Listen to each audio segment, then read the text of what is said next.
Good morning, everyone, and welcome to this, what promises to be a really wonderful 4 hours together. We decided to turn this, what was going to be a class on the Beatitudes, into a retreat. And I'm saying that because it would be a lot more difficult to sit for, to stay engaged with, really be present for a 4-hour class. But if we hold it as a morning of retreat, if we all hold it that way, with moments of, there will be some talking, there will be a lot of music, there will be dance, there will be several short meditations, it becomes a much easier, more engaging way for us to be here. So as much as possible, let's all hold it that way today. The Beatitudes, as you know, and I'll speak more about this in a few minutes, tell a very beautiful story that is really, at its essence, the story of our own path. So take this deep. I'll just keep reminding us the way that it is, in fact, our path. And let's use it as a morning of perhaps seclusion, but at least diving deep with the teachings. I'd also like to say, and I do this shamelessly, if you're watching, that we have been able from the beginning of the pandemic, with the help of many great souls, to keep programs and inspiration like this coming to everyone.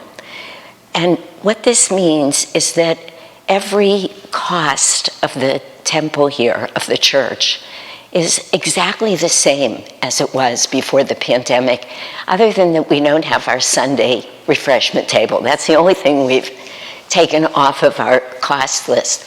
So if you feel to, as you all know, there's a minimal to almost no charge for this retreat. But if you feel to, you will see, however you're tuned into us, a possibility, a way of making a donation. Any donation that people make at this point helps us to keep things coming. It's also a beautiful way to exchange energy. Really allows all of us to feel the flow, which is, of course, what donating and tithing always does, giving back to God and sharing with each other in that way. So, with that, let's pray together. Then we'll have one chant and a brief meditation, and then we'll move into we're moving into the retreat now, but we'll move into this flow that we'll do of talking, music, a little meditation, talking, dance, a little meditation like that. So let's pray together. Heavenly Father, Divine Mother, friend, beloved God,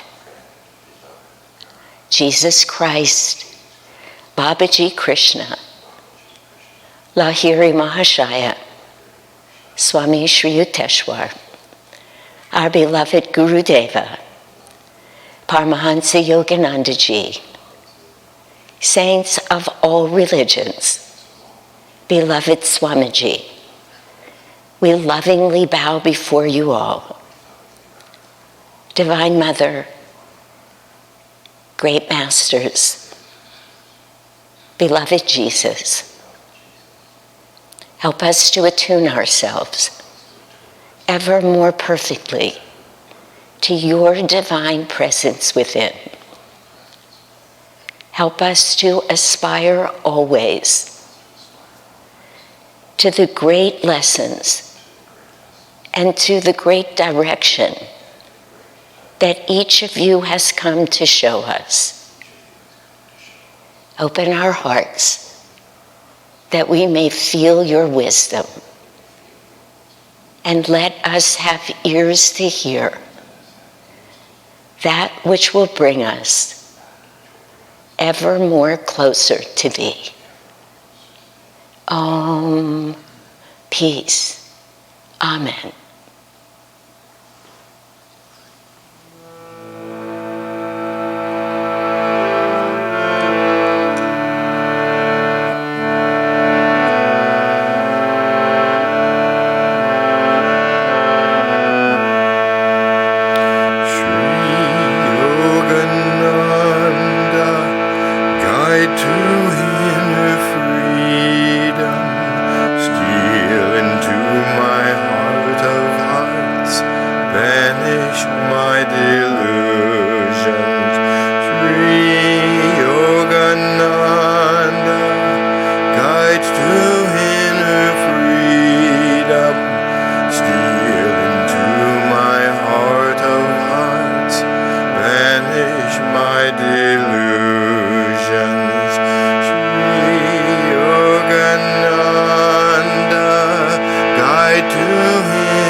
into my heart of hearts, banish my delusions.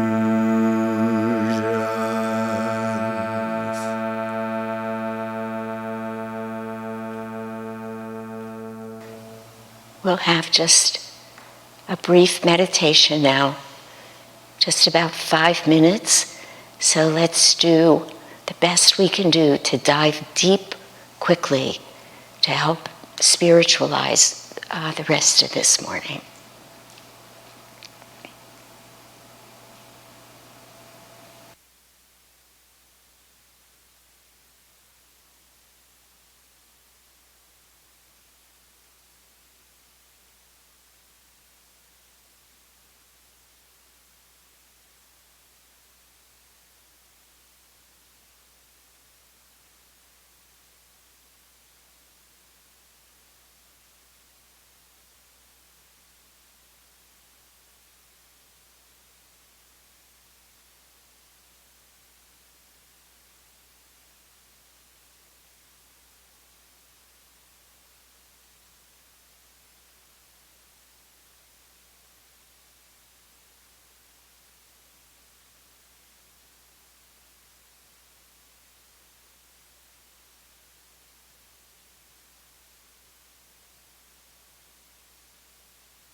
Om Shanti, Shanti, Amen.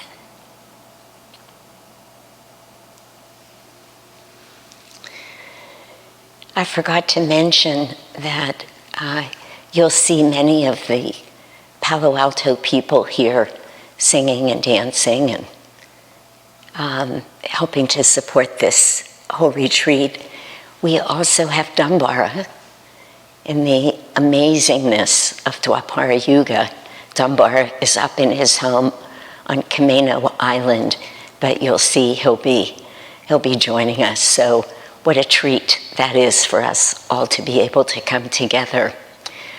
Last December, I think it was, or November, we did a Saturday morning class here on the Beatitudes, and when I finished that class, which was 3 hours of my talking, I felt there was so much more I could have said. So just to put this in perspective, now we have about the same amount of time, but we're doing it not just with speaking, but I will discuss very briefly, just try and get to the essence of each of the Beatitudes, and then some music, some dance, something will come in after that hopefully for you will also express in a different form the essence of that Beatitude. So I just wanted you to be able to follow the flow. In our readings every Sunday that we do from Rays of the One Light, Swami Kriyananda spends 2 weeks talking about the Beatitudes. So I always feel whenever he does that, He spends 3 weeks talking about prayer, but he gives this 2 weeks.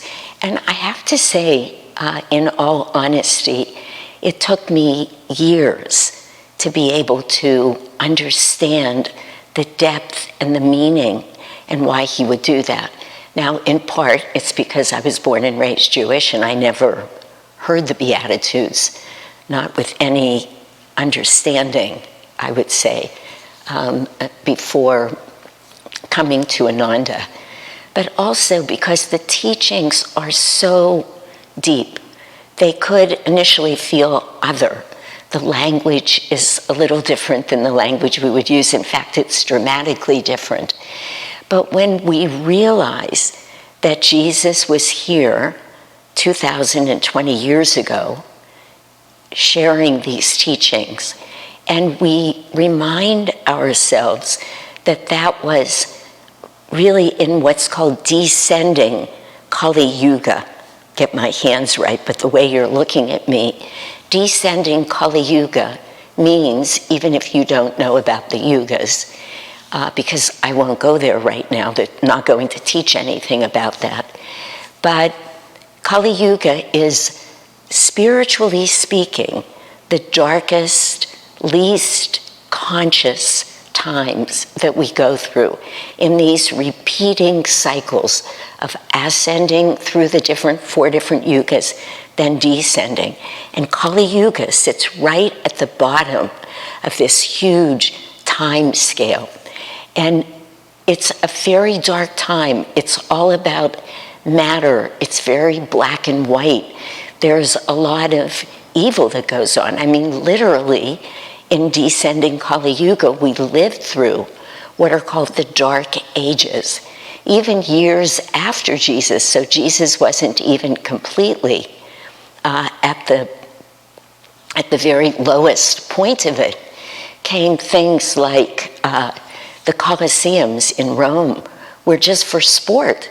People were thrown out and people would enjoy and drink and dance and applaud while people were being mauled and killed by animals. There were the witch hunts in the 1600s. I mean, when you just think about the times that we lived in, I read not that long ago that part of how they would try and determine if those witches, if you will, were actually elevated beings or not, is that they would burn them, of course, at a stake. And they said, if you don't burn, we'll believe you. I mean, it was a very dark time. And in comes an avatar with the highest teachings, Sanatana Dharma. That word wasn't used then. It's not how Jesus approached the people of that time. He couldn't, even though, as many of us know, he was coming to teach the Jews, who were a very devoted people. I want to say they loved God, but really what Jesus came to do was to help transform them from a God-fearing to a God-loving people. But there were very few in those days who could really hear and know what Jesus was trying to teach them. He came in response to a deep call from the Jewish people who wanted God, but they were not yet evolved enough.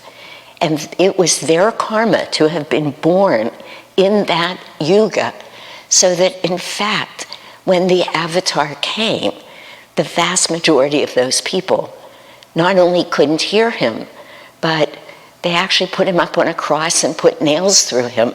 I mean, when I just think about the time and what was going on. So Jesus, really out of deep love, unconditional love for people, often spoke in parables. He spoke so that, as he said many times in the Bible, and in many ways, that those who had ears to hear could hear him. But there was never a judgmentalness. Of course there wasn't. I mean, he was an avatar, but nothing would have been happening, coming through Jesus, that would have had those people, in just the most simple terms, feel badly about themselves, because he spoke in these parables, and then he said, this is for those who have ears to hear. And he spent those years, those very few years, sharing all of the eternal wisdom of the universe. He came as an avatar. Truth is absolute. Truth is eternal. Jesus brought and taught exactly what Yogananda came back to teach in Dwapara Yuga, an age of energy and ascending Dwapara. We are still right at the beginning of that, but where people's consciousness is more elevated, and it's looking to be more elevated as we see it in the world around us today. Not everybody, and it's not going to happen quickly. Dwapara Yuga goes on for many thousands of years. But Master came, Yogananda came, at a time where he could speak a different language to us, where he could teach us, excuse me, just getting my clocks right here so I don't speak beyond my time, but he could teach us something like energization exercises. He could actually teach us how to sit and meditate. He could use words very directly about attuning to the divine within each of us. But Jesus couldn't say it like that. So he put it in the words of the Beatitudes. And that's what we're going to look at today. What was he saying to those who could hear him? Now remember, this is the first part of the Sermon on the Mount, which is up north in Israel. He walked there. He called, we don't know how many people, but he called his disciples, probably not just 12, but we don't really know, around him. And he gave this Sermon on the Mount, this most important teaching. And again, the beginning of it were the Beatitudes. So he was speaking to those who could hear him. And certainly not just from the Sermon on the Mount or the Beatitudes. Certainly those years of Jesus' life all allowed his teachings to be carried on, sometimes with purity of heart and sometimes not, because as Swami Kriyananda used to say, there's a big difference between Christianity and churchianity, and as is always true with every great teacher, like the avatars, since most of us can only listen and be doing our very best to tune into truth, to receive it, to perceive it, because it's the only real way we can know it. Most of us are hearing words, and then it becomes, it's subjected to whatever egoic remnants are in each of us, wherever our limits are to perceive truth. And we're doing our best. I mean, here we are. Every one of us who's here or listening, we're disciples. We're serious about this. We're diving deep with it. We meditate. We're doing everything we can to put ourselves in a position to receive the true meaning of these words. Still, it just, for many of us, it's not quite yet perfect. But what we're going to look at today is both Yogananda's and Swami Kriyananda's interpretation, because we've had that great blessing of their willingness. And Swami, who devoted all of his life to creating books and music and movies and how many lectures, countless lectures just trying to repeat over and over and over the true meaning and the depth and the expansiveness of these teachings. Because again, I want to say the Beatitudes are exactly self-realization. The paths are the same. These two great avatars came to teach the same thing. And that's what we'll hear today. We'll listen to the Beatitudes, and we'll hopefully be able to allow that to take us further down our own paths. So now Dambara will sing for you.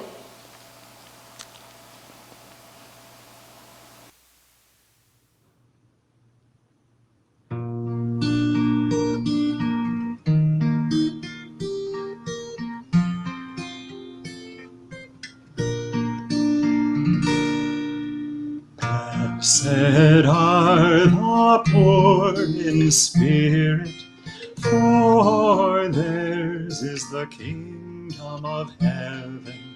Blessed are they that mourn, for they shall be comforted.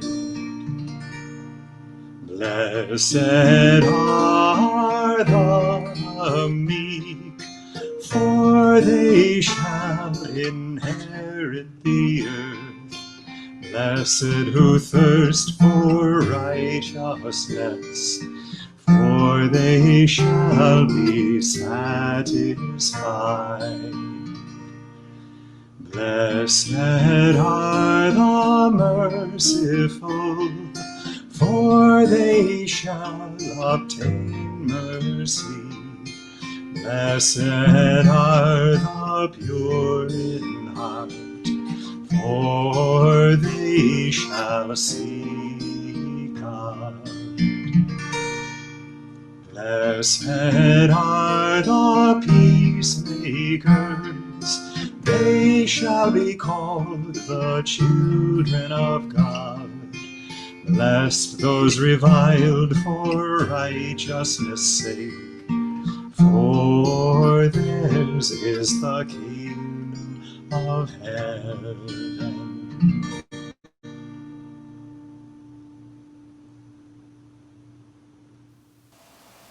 Let's just sit for a moment. Let the words, but even more than that, the vibration of that beautiful song be with us for just a moment.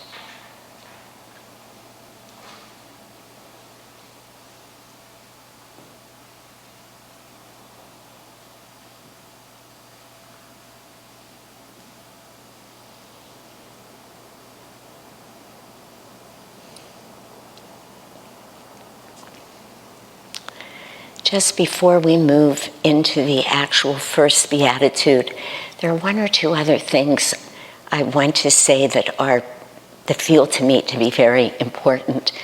One is what Jesus did, which was radical. I mean, I hope that was clear from what I said before. If you've ever been to Israel, particularly Jerusalem, and you're in the midst of all of that heavy stone and rock everywhere, you really have a feel for the time. And he came, what he was obviously meaning to create was a total shift in consciousness. It was really a radical teaching for those days. The way he presented it is very interesting because there had been the 10 Commandments. And the 10 Commandments are sort of, don't do this, don't do that, don't do this, 10 times. That was the energy of the time. What Jesus did is he brought these Beatitudes and he said, in essence, very much like what Patanjali did with the yamas and niyamas. Jesus is saying, if you can perfect this behavior, here is the blessing that will be bestowed upon you. Very different way to teach. Instead of having 600 and some laws that you're supposed to follow every day and 10 commandments about what you are not allowed to do, Jesus came and said, here's the way. This is the light to follow. And if you do that, here is the blessing, which is really the same origin as the word Beatitude. So there's something very beautiful. The Beatitudes, one after another, show us that we have to be determined, courageous, bring all of our will and energy to make these things happen. They're not inherently the natural state of the human condition, but always there's this beautiful blessing at the end. The first Beatitude says, "Blessed are they who are poor in spirit, for theirs is the kingdom of heaven." Now again, these have been interpreted in many different ways. Just last night I got on the internet and I Googled Beatitudes, and I looked at a lot of the ways that many Christian teachers have understood these. And it's not exactly how we understand them. So, as I say, over the years, they've been interpreted very differently. But what Swamiji says to us is poor in spirit really doesn't mean that we're poor in anything, but that we're open, that we are receptive, that we realize that we need and want something from God, that we open up in a way that the divine can come to us. There's a very wonderful story that I read quite a while ago now in a book called The Wisdom of Jesus or something like that, but it's a book that's written by a Christian woman who's really trying to share the teachings very much in tune with ours, but in her Christian community. It's a beautifully written book. I'm not sure if that's the exact title of it, but it doesn't really matter right now. And she tells this story of a young man who's practicing Buddhism, and he comes in front of a new teacher, and he's telling this teacher all of the reasons why he wants to be his disciple. And he just starts talking and talking. And he just says, this is what I've done in the past, this is what I've done, this is what I know, this is who I am. And he just keeps going. And at some point, the teacher picks up a pot of tea, and he just starts pouring the tea into the cup. And he's just pouring and pouring, and he's listening to the young man go on. And finally, the man looks and he goes, "That cup's overflowing." And the teacher says, "Yes, and so are you. How can I give you anything when you're already so full?" So that story, in essence, really describes what this first Beatitude is, along with raising the question for us, again, remembering that Jesus was speaking, when he was speaking, what is heaven? Because so many people then and now imagine heaven as being something like how we live, but they imagine it as the most beautiful park or the most gorgeous skies or filled with flowers and beautiful color. This is how most people imagine. And images of hell, which we all know it's just fire and dark, but that's not how we hold it, and that's not what Jesus was saying.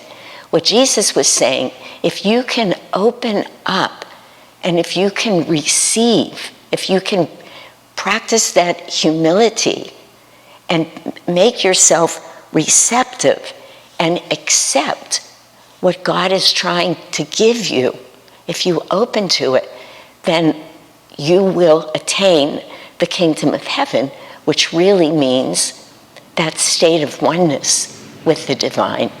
It really means samadhi. I mean, again, Jesus didn't say it like that, but that's what he meant. If you're not arrogant, if you're not already thinking that you know a lot, if you find room to listen, then God can come and he can fill you. And Jesus says, in a certain way, as he speaks a little more about each of these, that state of receptivity, and so much not about anything that the word poor conjures up in our minds now, but he says it's a glorious state to be receptive and to keep moving along this spiritual path. I mean, that's really what he's implying. And he is saying to his students, again, not in words. Remember, he spoke almost exclusively in parables all throughout his years in Israel. And he does it here too, but he's saying, poor in spirit, it's not a passive experience. That's what I want to say. There's no passivity here. The understanding, the intimation is that every effort, we have to bring effort, every thought, every action, that we always have to keep turning our attention to what God has to bring to us. And if we do all of that, if we leave all arrogance, if we practice humility, if we come with willingness, if we come devoting ourselves with focus and attention, because that's what humility would tell us, is there's something there that I want. It would have us open up to that.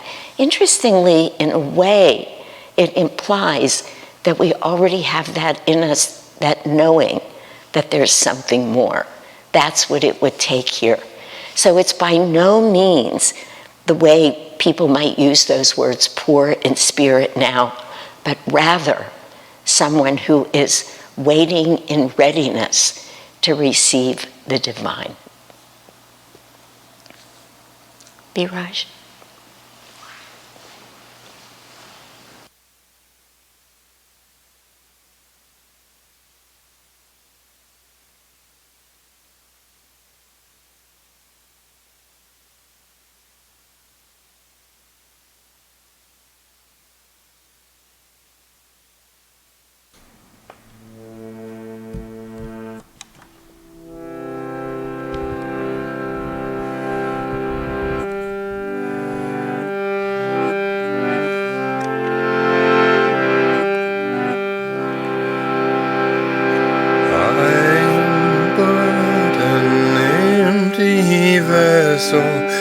Empty vessel, empty vessel.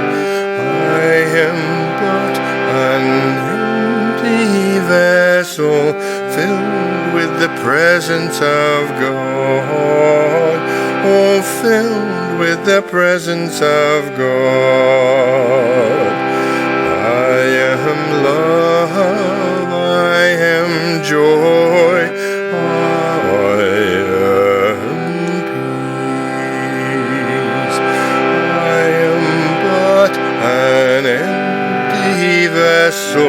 empty vessel, empty vessel. I am but an empty vessel, filled with the presence of God. Oh, filled with the presence of God. I am love, I am joy,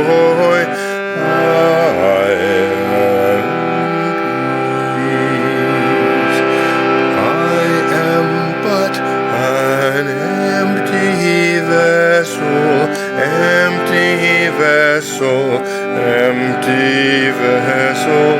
I am but an empty vessel, filled with the presence of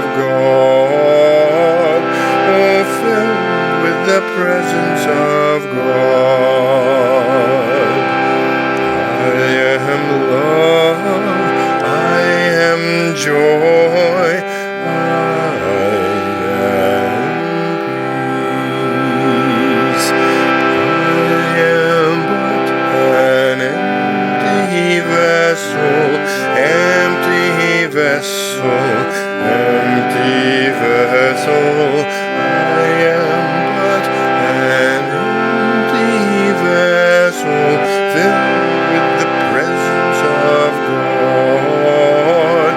Oh, filled with the presence of God. I am love, I am joy, I am peace. I am love, I am joy, I am peace. I am love, I am joy, I am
I was very much involved with the sort of writing of this program, but as I listened to Biraj sing that beautiful chant and how perfectly it communicates, it's really the word, the essence of that first beatitude. And it's just, again, this isn't surprising to us that the avatars come and teach the same thing. Of course, we know that. We've been hearing it for months, years, however long any of us have been on the path.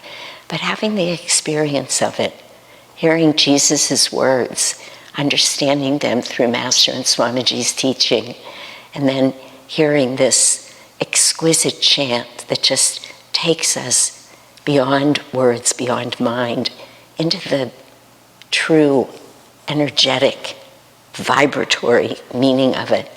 That was very touching. It was very beautiful. The second beatitude is, "Blessed are they who mourn, for they will be comforted." And this is so beautiful to me, because what this beatitude says is, blessed are they who have a deep yearning in every moment to know God. Blessed are they who feel empty right now because they know that they're not yet filled with God and that they need that deep, deep connection. And we know it's that yearning, it's that deep, singular desire that really allows God to come to us. We've been told that so many times. God wants our love. He wants us to come and say, I seek purification by the grace of God. He wants us to know that until we realize his presence again, by opening, by inviting him in, by almost demanding that he comes, that nothing in this world will satisfy us, that nothing can truly comfort us. When you think of that word, comfort, every once in a while I go there in a very worldly way. Hopefully more often I go there in an unworldly way. But every once in a while I just get that feeling, oh, I would just so love for somebody to take care of me. I feel that. Just whatever that means. Just run my life a little, cook for me, just keep things. That I always knew somebody was there doing it. I think really every once in a while I'm missing my mother is what it boils down to. But always I realize, what am I talking about? Would I sit still for an hour of being comforted in those ways, or a day? No, that comfort is just representative of what we are all so longing for. I feel like just yesterday I know it was true, yeah, in a Thursday night class, I said this because this is true, that each night, the last thing I do before I fall asleep, the very last thing, is I'm laying in bed and I ask Master to come and just hold me in his arms for a couple of minutes. And whether I'm imagining it or whether he actually shows, the truth is I always have the experience. When we call to God with that true and deep desire, when we are mourning, which means really we're in that kind of pain, they can't resist us. It would be like any mother not paying attention to a child when she's in pain. I mean, Babaji himself said, whenever you call my name with that sincerity, with that truth, with that need, I will be there. No harm can come to you then. That's quite a promise. And that's exactly what Jesus is saying to us here. And what happens in that exchange, what happens for us is that our heart literally changes. I can honestly say that other than moments in meditation, and I have some pretty great moments throughout the day. I love my days. I love my life. I love what I do. I love the people I'm with. But those moments right before I fall asleep, when I'm in Master's arms, they are precious. My heart is wide open. It is just me and him. I feel that. I feel my consciousness shifting. In those instances where we want nothing else, the promise here, Jesus says, then we'll be comforted. So we have to remember, and we've heard it, we hear it so many times in Swamiji's words. We reach up with one arm, God comes down with two. There are so many ways that it's been said. The minute that we turn our consciousness up with a single eye, and we look to the divine with great sincerity, with that demand, and yet with the heart of a child, is really what this takes, then God himself can come and he will comfort us. Dambara?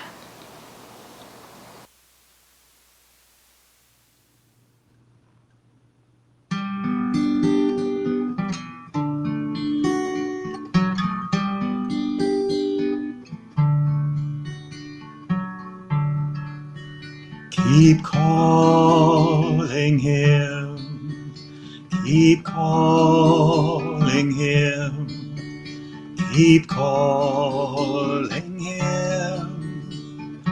Whether he replies or not, keep calling him. In the temple of unceasing prayer, believe that he's approaching there. And call to him, keep calling him. Thou dost know I'm praying, Lord, you know I love no other. I'll speak not, nor ask when to expect from you an answer. You know my heart. I'll call to thee again. Keep calling him, keep calling him.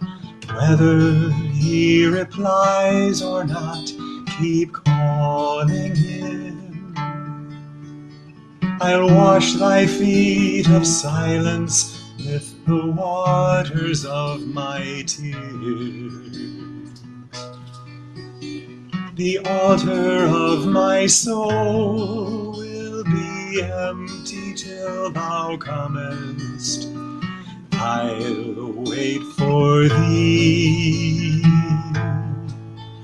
No matter days or years, keep calling him, keep calling him. Whether he replies or not, keep calling him. In the center of my heart, I have a mystic throne for thee. The candles of my joys are dimly burning now in hope, awaiting thy coming. Though it be eternity,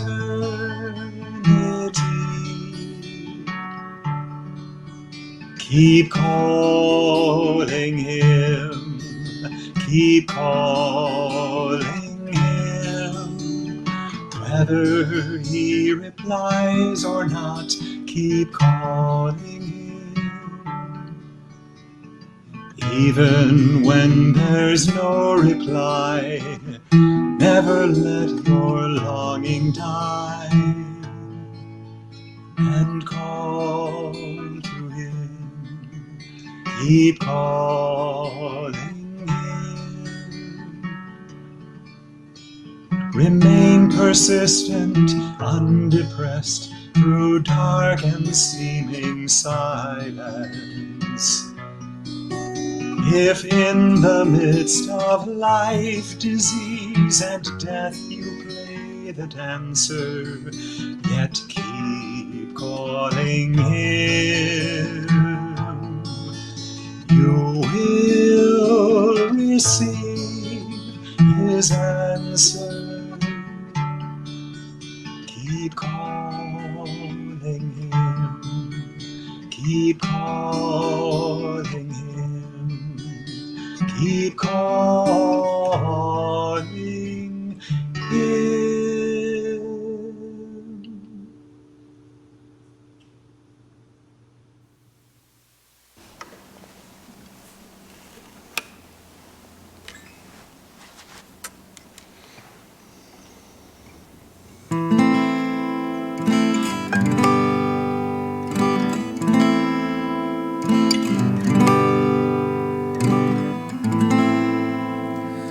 God is truth, God is love, Father, Mother, both are one.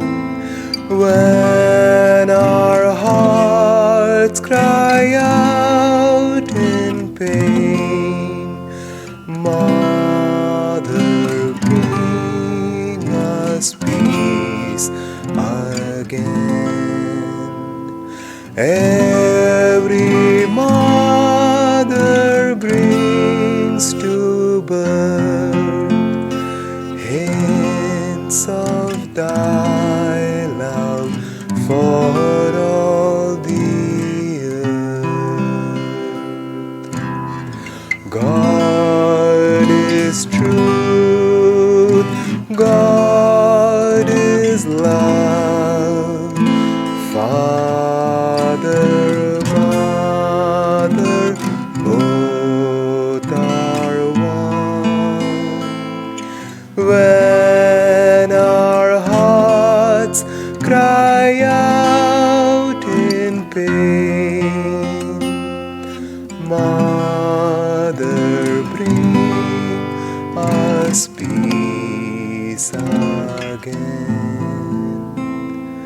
Every mother brings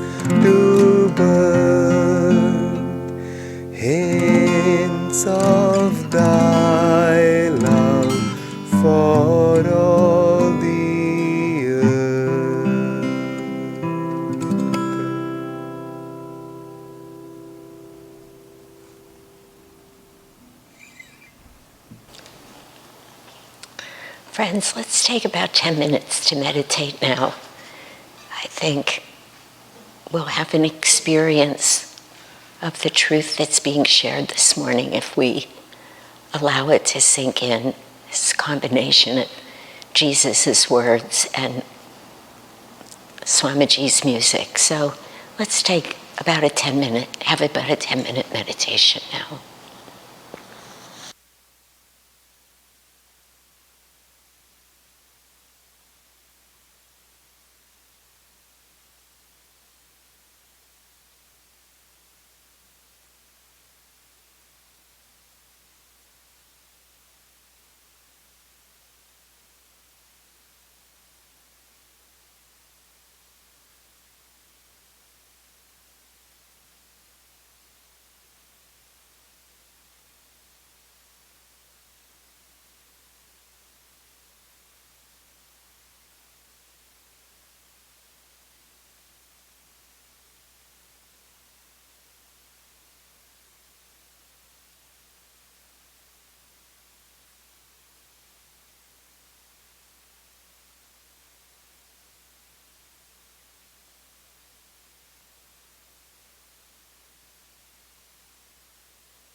Oh, peace.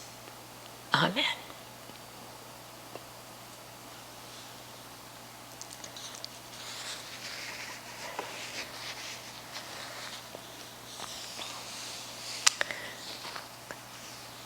You know, there's something, this is so subtle, but it might just sound so, I don't know, either obvious or irrelevant to many people, I'm not sure, but it's something that's happening within me, so I'll share it. Besides the fact that we have these extraordinary musicians and voices singing this music, that any one of these songs, I feel, if I just listened to it and sang it for the rest of this life, that because they change your consciousness, just like what that second beatitude was saying. And interestingly, inherent in that second beatitude is that situations don't change. You know, when you're calling on God like that, the situation doesn't necessarily change, but your consciousness changes.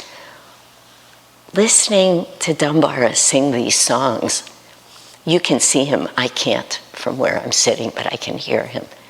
After so many years of having him here and singing, and he sings as he does, I mean, just so deeply attuned. And then Sai Ganesh, and we're here with Biraj and Keshava. I mean, these people are really living these teachings. They're singing these teachings. I have such a sense of universality, of oneness. It's just so real right now. I was saying to myself, you were calling this a retreat and telling people to get ready for a retreat. It's a retreat. I didn't even know it when I was saying it. You know, I just thought, wow, do we have to keep talking? Or, so I hope I'm sharing it in the hopes that because you're in your homes or wherever you are, I'm in this exquisite temple, but that listen and be present. And every little part of this is just inviting us to keep calling on God. Just perfect, perfect music right after that second beatitude, sung by somebody who has spent lifetimes, but at least decades this lifetime, attuning himself to this, which is true for everybody here, and I imagine everybody out there, but it was just such a deep and beautiful experience of that yearning, that deep yearning and knowing that's all we want. Just have it come together like that. What a gift. The third beatitude is, blessed are the meek, for they shall inherit the earth. And of course, Jesus didn't really mean meek. We've heard Swami Kriyananda say to us so many times that Jesus, who often in Christian lore is described as being meek and mild, and Swamiji, in so many of his teachings, says he was anything but meek and mild. Again, the way those words are used now, but came with so much strength and knowing and just searing one-pointedness. And there was nothing about him that felt meek. But then Swamiji goes on to say that what Jesus meant when he was talking about being meek here is not about being weak, the way we might hear it, but in fact being gentle. And you can feel how, or I can feel, how even with a deep commitment and a clarity of vision and determination and willpower, there is still a way that we can be gentle. There is still a way that we can be moving towards harmony. So it's about being harmonious. That's what Jesus was talking about here. He was sort of saying, don't come on like gangbusters, like it's all you. This is not about your ego. This is about finding the way to be in harmony. It's often written with all of nature, but with all of nature means with everything. It's really about that realization that we are a part of all that is, that we are one with everything. And how many ways on our path do we practice this? I said this when I taught the class before because it came to me, even just in our festival. I mean, just at the end of every Sunday service, Swamiji's written in there twice, both in the festival and then when we're inviting people to come up afterwards. And we're saying, share these teachings with everyone because you are a part of all that is. So it's written in the festival as the little birds being sent out. For those of you who may not know, there's a festival of light, it's called, that we read every week, which is the story, beautifully told by Swami Kriyananda, of the soul's long journey back to its home in God.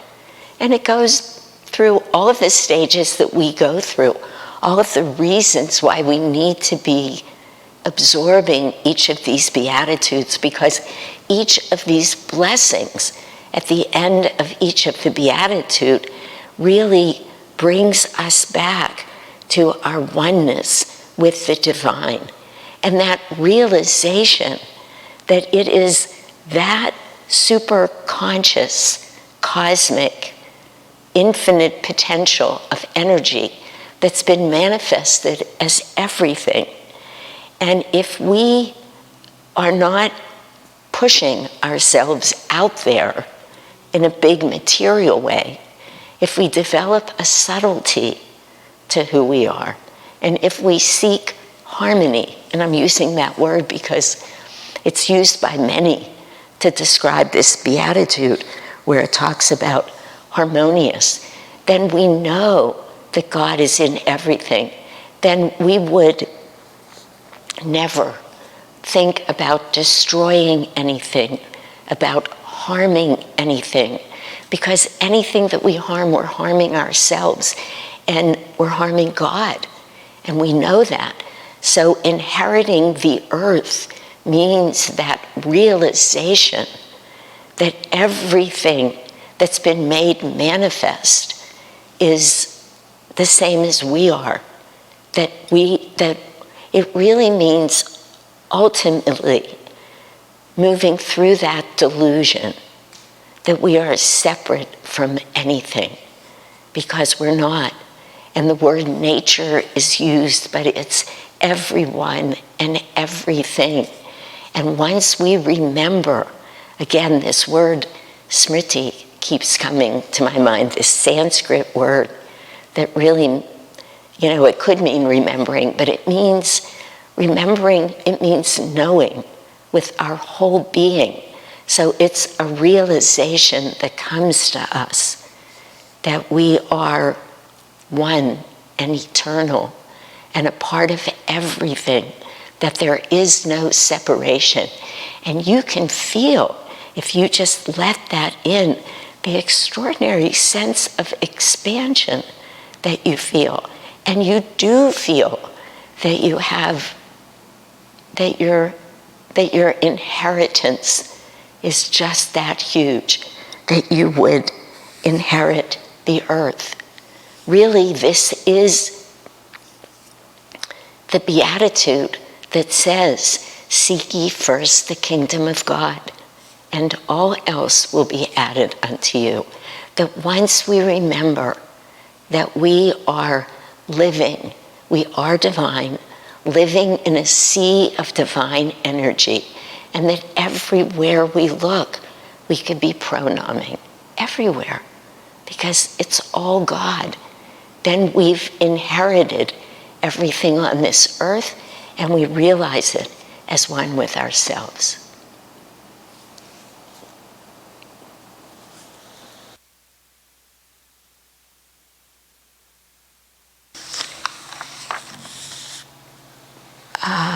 Now we'll have Suryani dance. I think we need to take a moment to move, give us a moment for a set change here.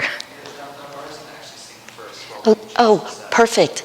I'm sorry, Tambar is going to sing.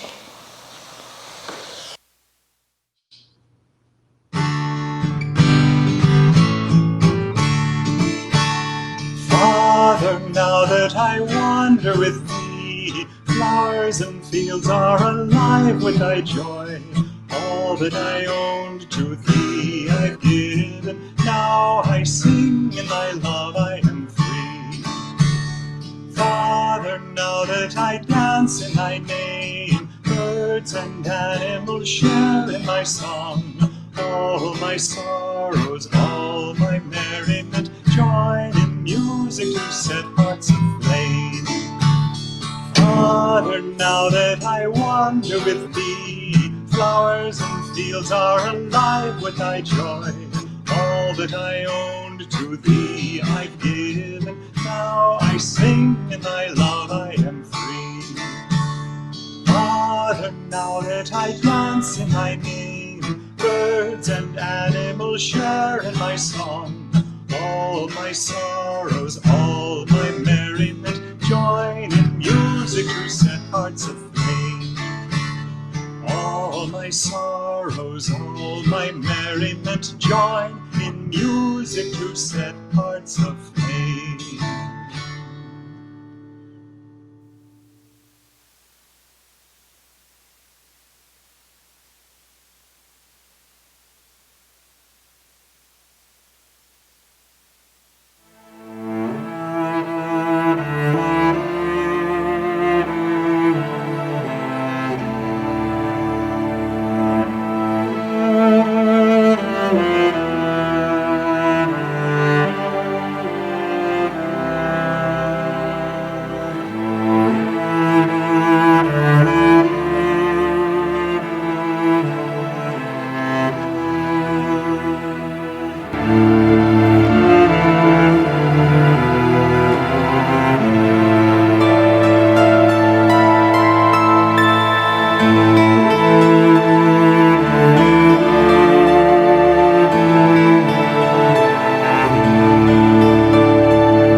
that was beautiful. Sriani, thank you so much.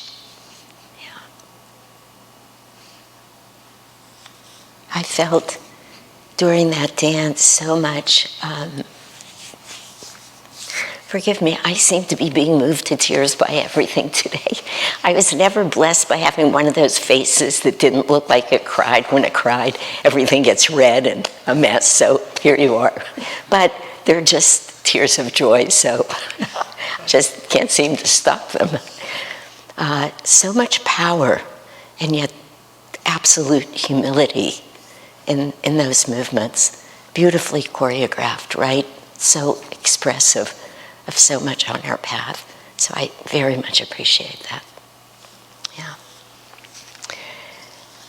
The fourth Beatitude says, "Blessed are they who hunger and thirst for righteousness, for they will be filled." You just hear those words. They're strong words, hunger and thirst and righteousness for that matter. I mean, just even thinking about, which I'll talk about just for a moment, how was Jesus using that word? But this is so deep. This really expresses how true and deep the desire needs to be connected to God, again, to allow us to be filled. But that promise, there's a promise here. I love the way Jesus just said, they will be filled. It's like you hunger, you thirst, you just feel the depth, again, of your yearning, and you will be filled. But specifically, hunger and thirst for righteousness. It's saying, long to be reconnected to God, to your soul, really. And if you long for that reconnection and you thirst for it, there's a guarantee here that you will attain your goal. Again, that sense that Jesus, it's just implied that in order to really hunger for something, you almost have to know what it tasted like. He's speaking to, without speaking directly to it, that place in us that knows, that's always longing for something, that no matter what we get in the world, we experience that emptiness. I can never quite remember St. Anthony's line, but it was something like, our hearts were made for thee and will never feel satisfied until we attain thee. He said it much more eloquently and with much more devotion, but it's the truth.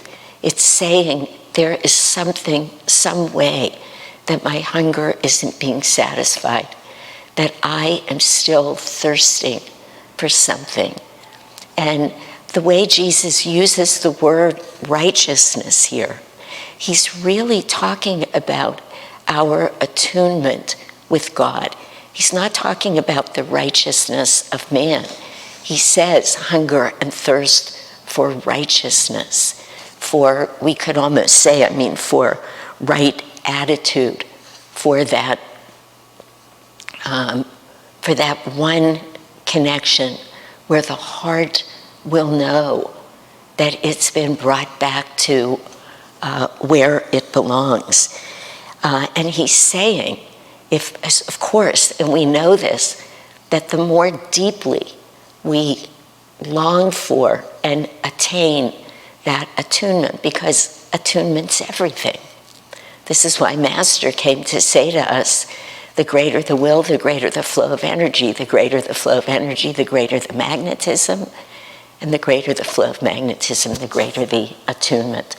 That is exactly what we know we need to find our way back to God. It's a statement of, you cannot do this on your own, but with that beautiful blessing of God's right there, and he will fill you up. He's saying, bring your vibration back into that attunement. And while this is definitely, these are Swamiji's interpretations, but as soon as you hear the interpretation, you have that, the depth of the feeling of the Beatitude, and everything feels so resonant. You know, when we went to Israel, I mean, energetically, vibrationally, spiritually resonant. And I've been to Israel twice in the last 2 years. And the last time we went with 40 devotees. And I say that because to the person, they had this experience. You're in Jerusalem, you're all over Israel. It's all about Jesus.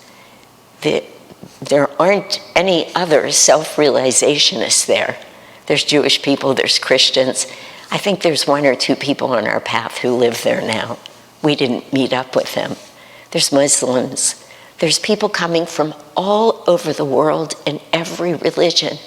Everybody wants to be right in Jerusalem. Why is that? I mean, it sounds like a simple question, but the very first time I went, I was saying to myself, this must really, literally be the very center. I'm speaking vibrationally, but this must be the very center of the spiritual universe. This must be the point of creation and manifestation of it all. Because why else does everybody want to be there? We want to be there because Jesus was there. I had a profound experience in King David's tomb. You look at the Dome of the Rock, which is now a big Muslim, the center of the Muslims' place of worship. So it's all right pinpointed there. And when I read these Beatitudes, and particularly this Beatitude, because righteousness means rightness in the eyes of God. It means being, as I said, perfectly attuned. And I remember each time I've been in Israel, and it so has me, I can't wait to get back there. I was just about to get on a plane and go back when the pandemic hit. But because you're resting right in the middle of it all. It didn't matter if it was Jesus saying it, or if it was Yogananda or Swamiji. It doesn't matter. You feel that. What we are all longing, thirsting for, hungering for, to attune ourselves to, is one and the same. And it's very beautiful to be resting there. It's the purpose of pilgrimage, really. It helps us. This is why Master and Swamiji and every great master talks about pilgrimage, because you go there and these great, great, great saints have left their vibration. Master said, my vibration's in the ether, but you feel their vibrations in the rocks, in the steps, in the Church of the Holy Sepulchre, of course, everywhere you go. And boy, it makes it so much easier. That longing is just lifted up, and you just feel, this is what I've been longing for, this righteousness, this attunement. And in those moments, we have at least some inkling, if not the full measure, of what it means to be filled by God's presence.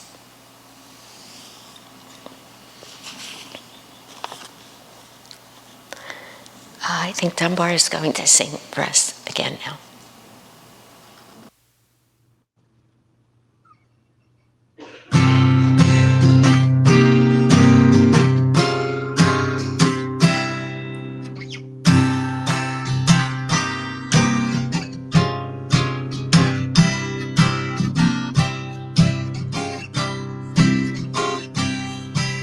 Some men call it progress, down with those who doubt. To join the cause others join and shout when others shout. Come, you're a man, no passive stone. Stand up and call your soul your own. Go on alone, go on alone. Banish weakness, go on alone. Go on alone, go on alone. Don't look back, just go on alone.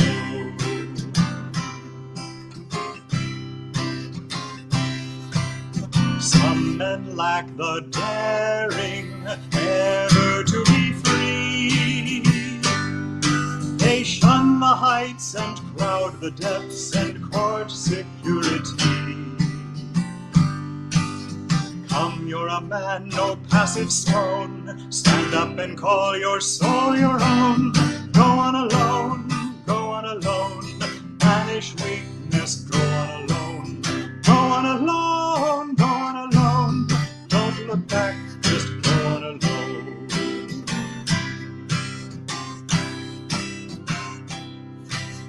Cowards see but pride in singularity. Oh, never mind if men are wrong, so long as they agree. Come, you're a man, no passive stone. Stand up and call your soul your own. Go on alone, go on alone. Banish weakness, go on alone. Go on alone, go on alone. Don't look back, just go on alone.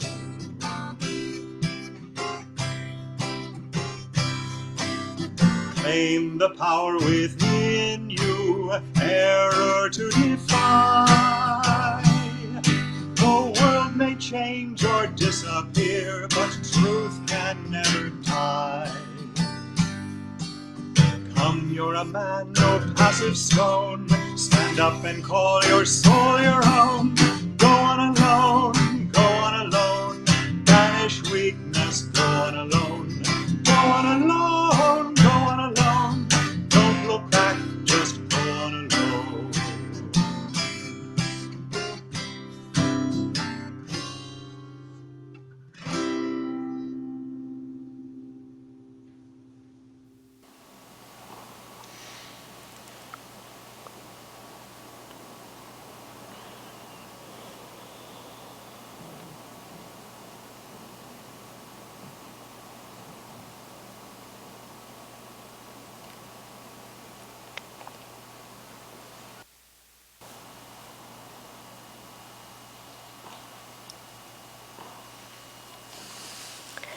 I'd like to mention before we move on here that as this retreat is moving on, if you have questions or comments, I assume most of you are watching on either Facebook or live stream, so you have a way to ask questions. If you're on live stream, you actually have to open an account. I hate to have you interrupt the retreat to do that. It takes about 2 minutes, but it's the only way to ask questions. If you're watching on Facebook, of course, it's much easier. But please feel free to write any questions. I think there may be an opportunity at the end to answer some of those, if there are. If you just feel to stay inside and go deep, then please do that. And if we end a little early, so we will. So this is the fifth Beatitude now, which says, "Blessed are the merciful, for they shall receive mercy." What Jesus is talking about here, when he's talking about merciful, is he's really talking about empathy. He's really talking about compassion. He's saying, this is a beatitude, this is so purely of the heart and having really nothing to do with the head. In a way, I feel like we're moving towards the sixth beatitude, which is pure of heart, of course. And every time I read them, I try and ask myself, do these have anything to do with the chakras? Because you just feel like you're raising your energy. But of course, we just finished speaking about ultimate attunement with the divine. So there you have it. I guess I just answered my own question. But merciful here means it really means that you feel, as I said, empathy, compassion, that you feel a deep desire to share with all, everything you know, everything that you remember that you are. Remember when Swamiji tells us it's the nature of joy, it's the nature of love, to want to share itself. And this is what Jesus is saying. If you show mercy on others, he doesn't just mean mercy to people who are in trouble. Remember, he said, everything you do to the least of them, you do unto me. Anyway, and he's saying, God, I am in everyone. This divine presence manifests everywhere. But he was also saying very clearly, once you realize that, then whatever you're doing or giving is giving back to God. So it's a statement of knowing that God is in everything.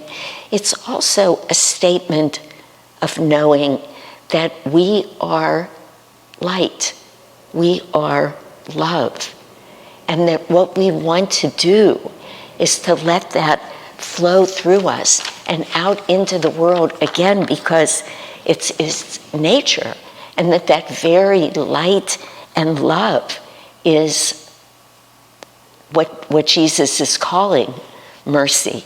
He's saying, give these attributes to others, care for them with those soul qualities, and you will receive in return mercy, of course, because again, it's God connecting with God, it's God loving God, and it's doing it with an awareness of the presence of the divine in everything. So you can see that the action of the heart, the feeling in the heart, is what is being shared. And in that very action, in that offering to the divine, we can't help but be connected to the divine, which of course is merciful. Again, the way Jesus is speaking about it. Jesus is speaking about mercy as if it's the light. And in other places, he's gone on to say it, but Master and Swamiji just make that very clear. This is a type of empathy. This is an empathic, again, of the heart that is deeply centered in God. It's not a psychological attribute. Though Swamiji has said that the Beatitudes are about right attitude, right thinking, but the way we, not here, but just in general, but the way we hold that, when we think of right attitude, we know that we're talking about right spiritual attitude, which cannot be separated from the heart. So this beatitude to me speaks right to that lesson of Jesus's, where he said, anything you do to the least of them, you do to me. And one other point about it is Swamiji said, and I love this, I've used it mostly when I'm speaking about tithing, because, money's just a challenging topic for so many people. I don't know if this came up in relation to money for Swamiji or not, but it's true about everything. It's certainly true where we're talking about God's light, that the vehicle is blessed by that which flows through it. So the more that we just open and we lose that sense that anything we are or have is us, that is, if we have light to give, we have love to give, that is much more about the ego. But the knowing that it's God's light coming through not only blesses those around us, but it blesses us. And that is what Jesus is talking about here by receiving mercy. Really, it's receiving God's love and light in everything we do. Once again, just like in almost every one of these, because we are making room for it. We're creating space for it to happen like that. Okay.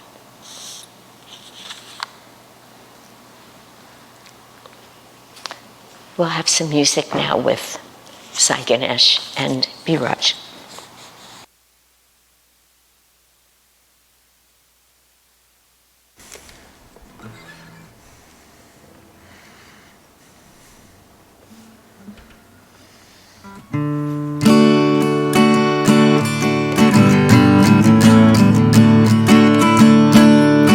I've lived in many countries and mixed with many men. I've shared the days of sunshine, gone with them in the rain. The fires at evening said we were brothers. The fires at evening said we were brothers.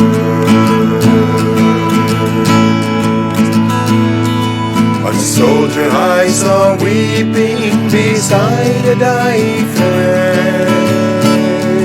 My officers had said I must hate him till the end. But seeing his grief I knew we were brothers. But seeing his grief I knew we were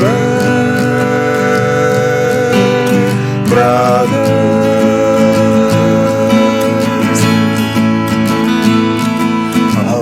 Sat on a doorstep to see the children play.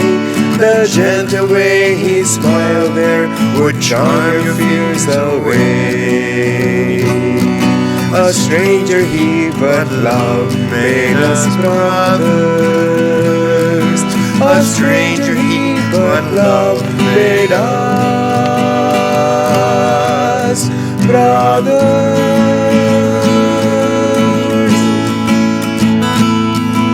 One day I climbed a mountain with friends of other lands. The words we used were different, but joy one understands. Our gladness in God's world made us brothers.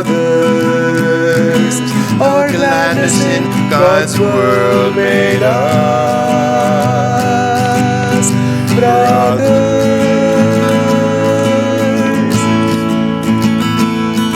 No words and customs vary like waves upon the sea. One life beneath the surface binds everyone to me. Who knows the truth knows all men as brothers. Who knows the truth knows all men as brothers.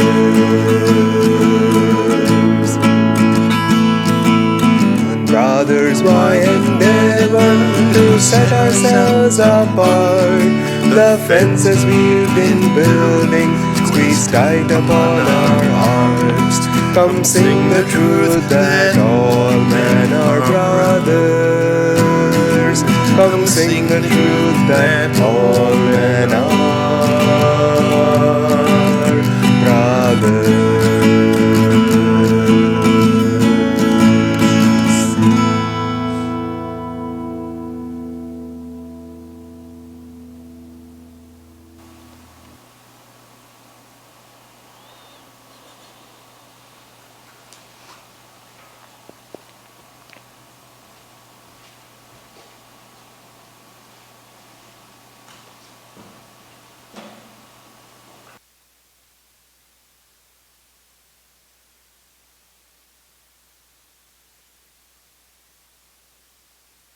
Why endeavor to set ourselves apart? The fences we've been building squeeze tight upon our heart. Isn't that beautiful? Come sing the truth that all men are brothers.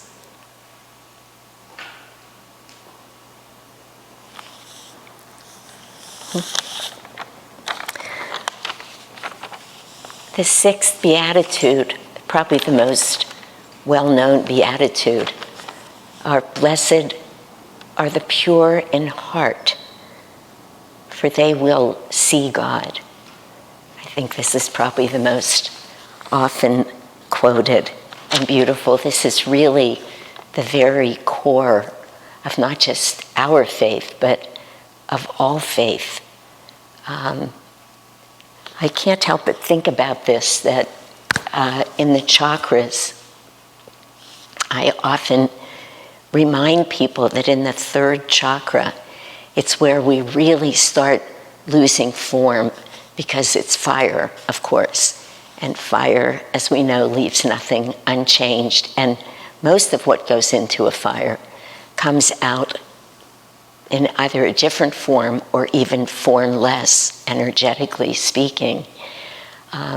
So by the time we are then, and that energy is going up to the heart chakra, that it allows for a sense, an experience of formlessness. Again, this is an inner experience, an inner knowing or feeling. Maybe it's just the way I've been able to hold it all of these years, but it allows me to feel the heart as that seat of divine love, as being that big, actually infinite. And of course, we are on this path, always looking to take this energy, we say, into the heart and up to the third eye. Of course, we have to go through 2 other chakras first, but we don't often say that because we've developed the devotion in the heart for God's love. We've transformed all of that emotion, everything that was going out, and we've brought it in, and we feel it as deep devotion. And we have been told so many times on our path, even in Sri Yukteswar's words, you cannot put one foot in front of the other without developing the heart's devotion. I forget who I was listening to. Somebody, could have been Ananta, sounds like Ananta in my head, but I don't know. He said, so many people have read Sri Yukteswar's book, The Holy Science.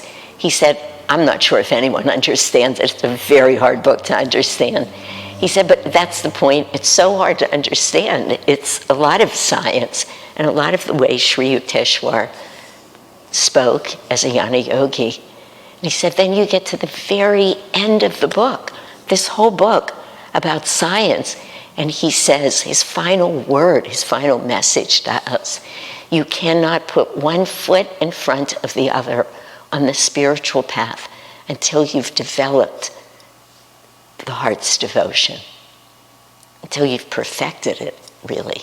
What does that mean? It means just exactly this. Blessed are the pure in heart, for they will see God. Blessed are those who have come to transmute emotion into devotion. Blessed are they who now know that we are not separate from God, because when we are having that experience of God's love, we have that true realization of unity. That's what the heart is. It's unitive. It's not dual, not when we've transformed that energy. And then we know God. And Jesus said, for you will see God.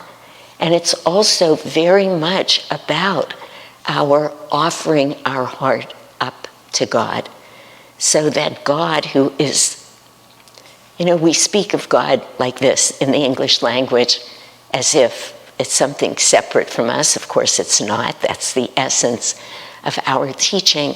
But that experience of love, that magnetic, energetic essence of all that is simply waiting to receive that, waiting for us to fold ourselves back into that single reality. And when Jesus says they will see God, he's not talking about with our physical eyes. He's saying we will see God from the spiritual eye. We will become one. We will know God in that sense of to know God is to be God. It's very powerful what he's saying here. And he says that it requires complete non-attachment, which of course, it does. Again, as I've said, really probably the bottom line here, the most important truth in this teaching, because it's everything. It's the essence of the path. It's what we're all doing. It's why we're walking this path, is because it takes us from duality. It's really finally where we are saying to ourselves, everything I've been doing, no matter how genuinely I've been doing it, maybe not everything, but so much of it, I've been doing 180 degrees in the wrong direction. Let me turn around here. Let me bring all of that back in. I sometimes imagine a million lights out there just really making U-turns and coming back in and realizing there's only one way to go now.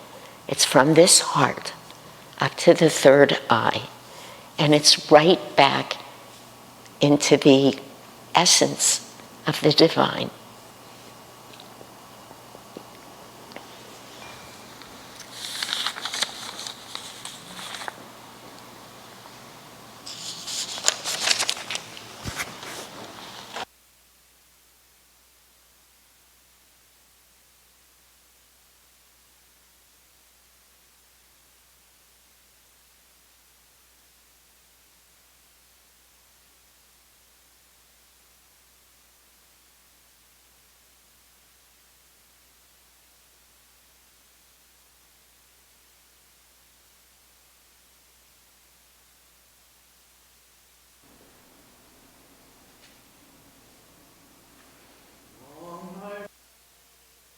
My Lord, long I've called you.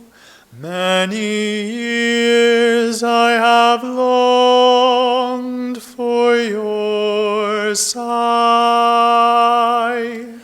Bathe the darkness with tears of devotion, offered candles in prayer to your light.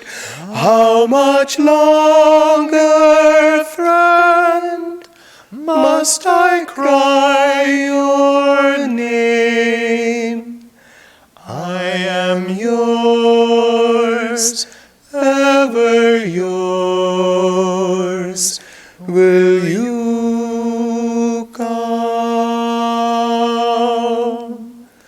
Long I've called you, my Lord. Long I've called you. Many years I have longed for your sight. Bathe the darkness with tears of devotion, offered candles in prayer to your light. How much longer, friend, must I cry your name? I am yours, ever yours. Will you come?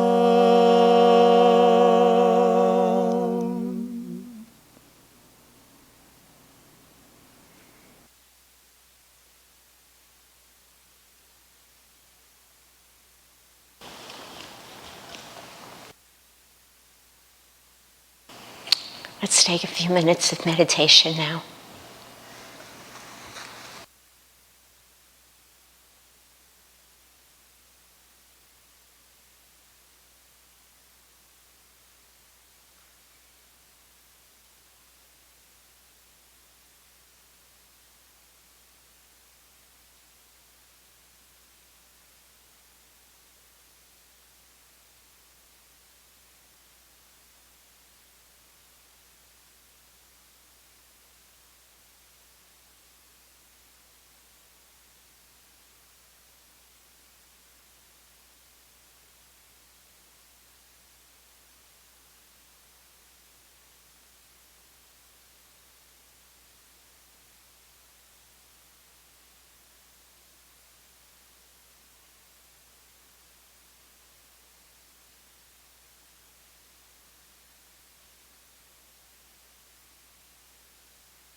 The seventh Beatitude says, "Blessed are the peacemakers, for they will become the children of God."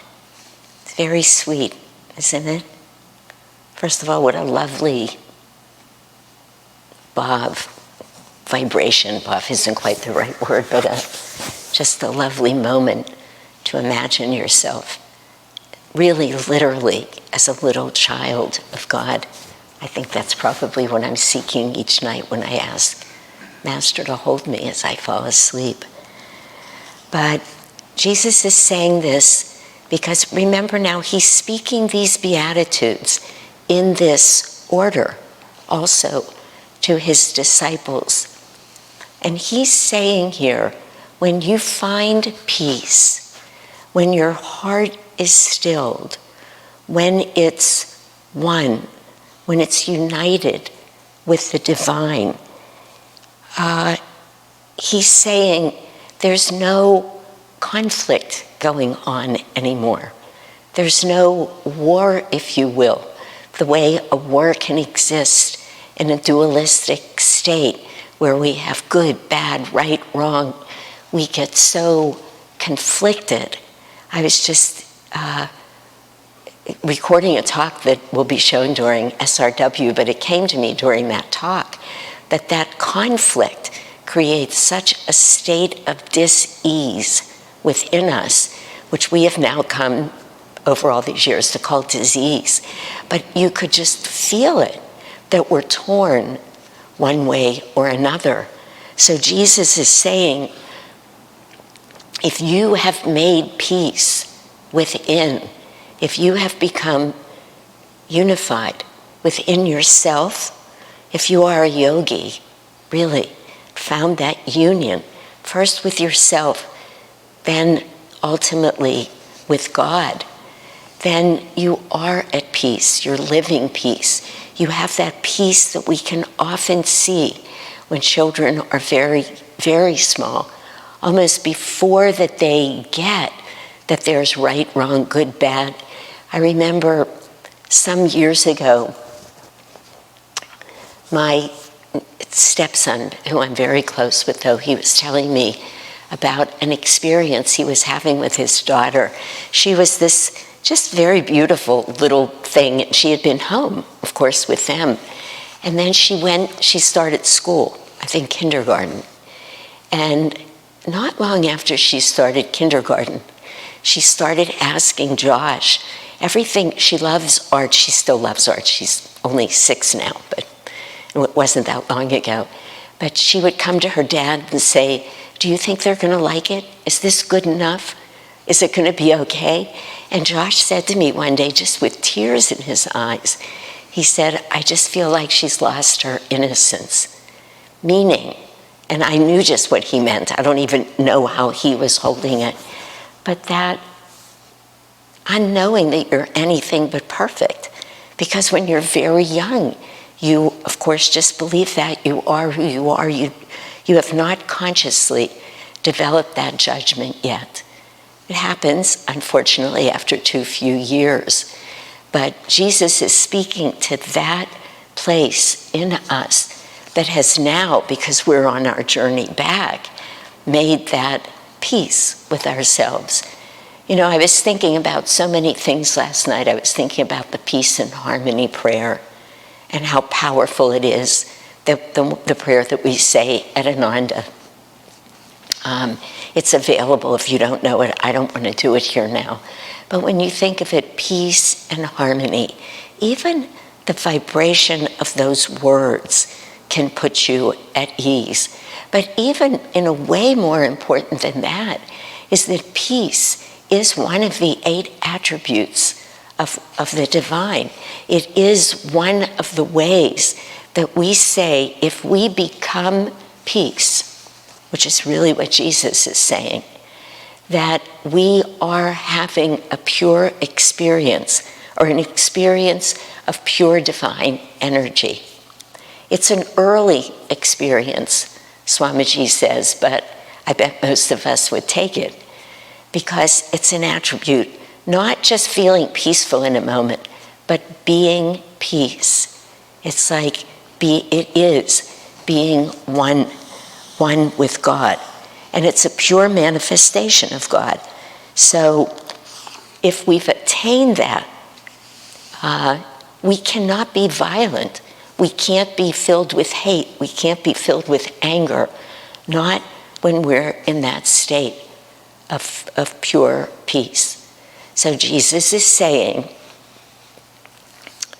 develop this state, which one can only do after they've become pure in heart, after they've remembered their oneness with God. But once we do that, then we are as the children of God.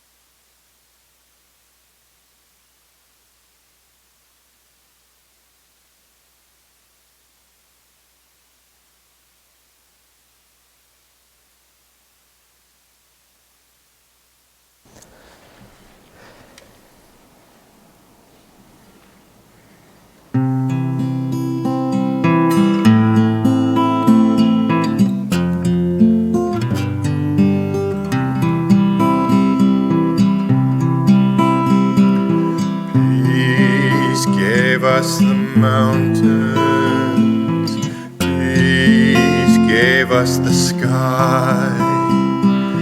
Nightly when starlight enfolds us, peace is its lullaby.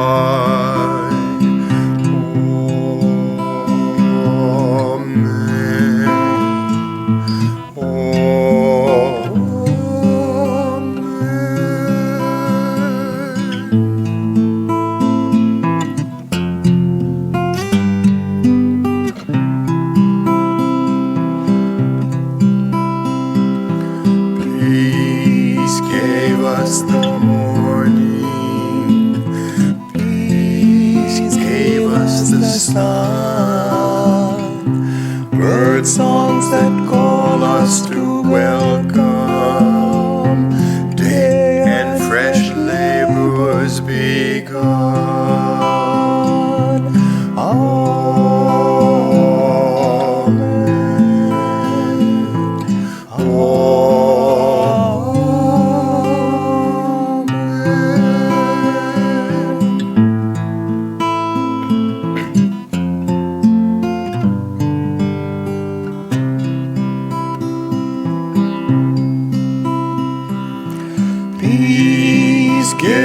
us the seasons.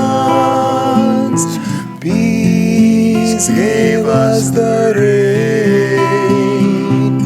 Cool clouds that gathered to bless us. Mist hands that soothe away pain. Amen.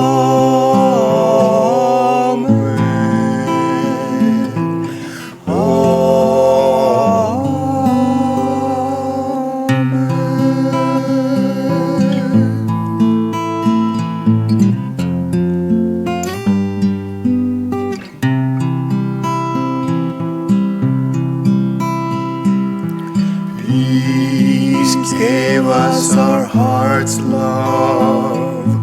Peace gave us our smiles. Raise up God's presence within us. Light that all strife reconciles.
This is the 8th and last Beatitude that we'll talk about this morning. I was just realizing that when I taught this class before, there were so many questions and so much discussion. It really makes a difference. It's fine. This has been actually just quite perfect. So we'll just end whenever we end again. If you have questions, send them. But the last Beatitude says, "Blessed are those who are persecuted for righteousness' sake, for theirs is the kingdom of heaven." Very powerful.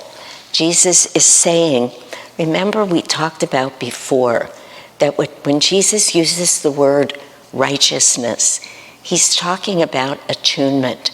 So he's saying, if you are living your life in terms of moving towards the light, people are going to, it draws out the darkness.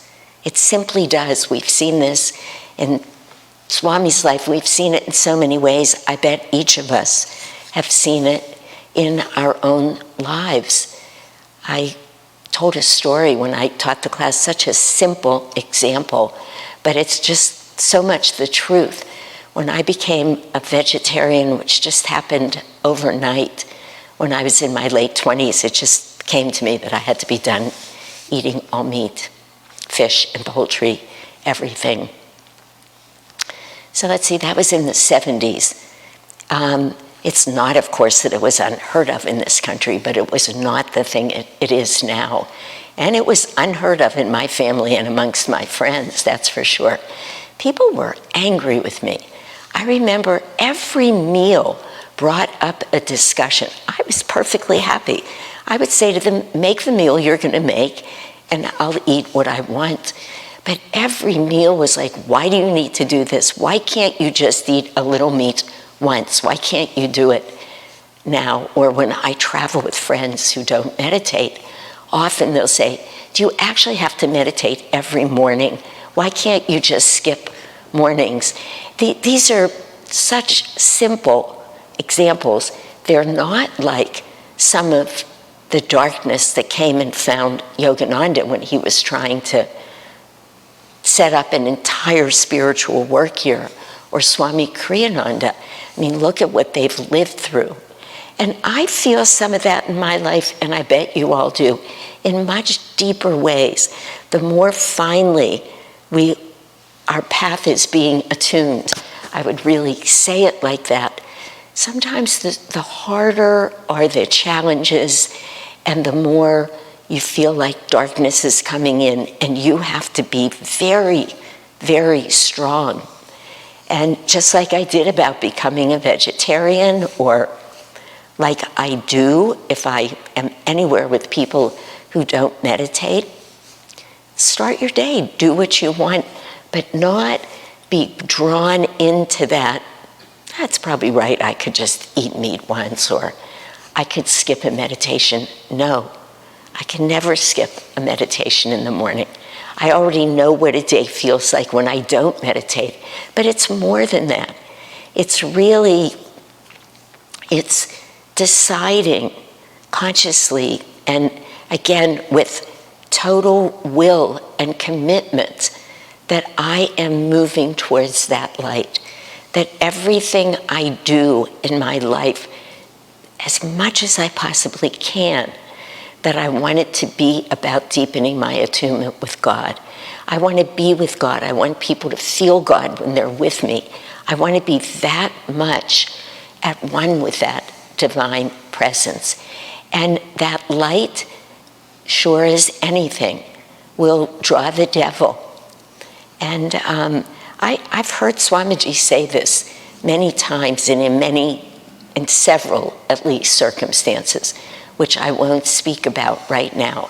But a couple of times, I remember once in a discussion with him, he was down in Los Angeles, and I was spending a few days down there, and I was blessed with a moderate amount of alone time with him. Not completely alone, but with Jyotish and Devi often in the room. And he was telling me about things that were going on in his life in that moment. And he said, it's just the devil. It's just, and how do we hold the devil? What do we call Satan on this path?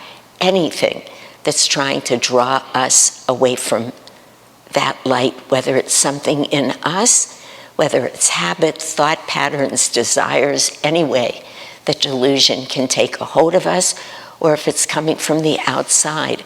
And this was coming from the outside, but he was saying, this is what happens when you live in the light. Until we are perfectly free beings, Satan's going to do everything he can, as a figure of speech. Of course, Satan's not a he, but that force will do everything it can to draw us out. And Jesus said, when you're being persecuted in those ways, and certainly every time you win the battle and you live in that light, then yours is the kingdom of heaven. Meaning, again, as we said at the very first Beatitude, meaning you will attain that experience of knowing that you're one with God. And Swamiji used to tell us, expect it. Just expect that when you're on a path. Now, of course, this means it's got to be very true.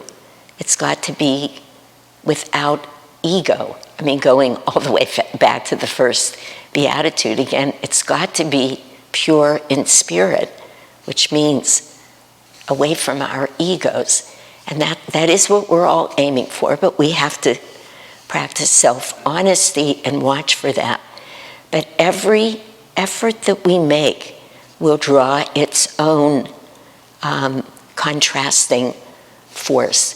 That's the nature of duality. That's what's going to happen. It might be inside of us. It might be simply drawing us back to that, what Master called familial warmth, which happens in many ways. Even habits that we've developed that we still love can feel that. It's easy, it feels like family. Our habits are family in a way, hence the battle between the Pandavas and Kauravas. But as long as we're headed towards the light, Jesus is saying even the fact that we're drawing that darkness is a good thing. Never mind if we win the battle.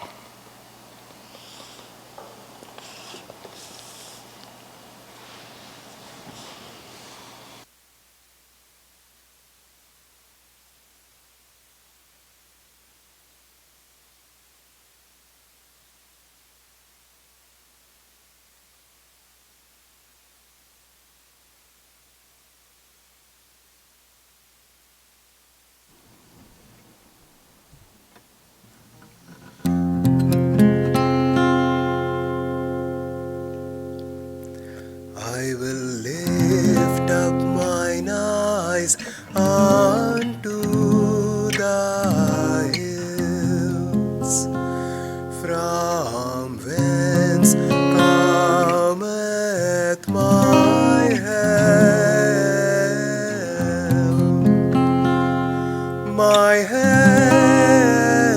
cometh from the Lord, who made the heavens and the earth. He will not suffer thy foot to be moved.